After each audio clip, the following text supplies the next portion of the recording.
ये कहानी सिर्फ एक बच्चे की नहीं, ये कहानी है सच की ताकत। बेटा अब्दुल कादिर, हमेशा सच बोलना, चाहे नुकसान ही क्यों ना हो। मैं कभी झूठ नहीं बोलूंगा। Young Abdul Qadir joined a caravan traveling toward knowledge.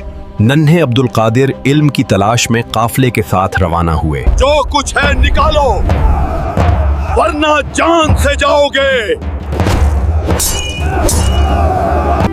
ऐ लड़के, तेरे पास क्या है?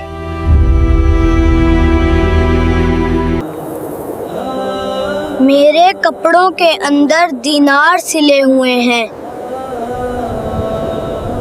तुम सच क्यों बोल रहे हो?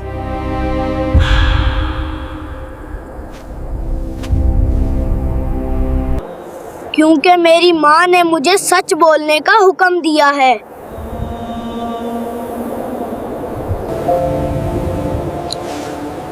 मैंने सच देख लिया है। आज एक बच्चे ने हमें अल्लाह से मिला दिया। That child was Sheikh Abdul Qadir Jilani. वो बच्चा शेख अब्दुल कादिर जिलानी थे।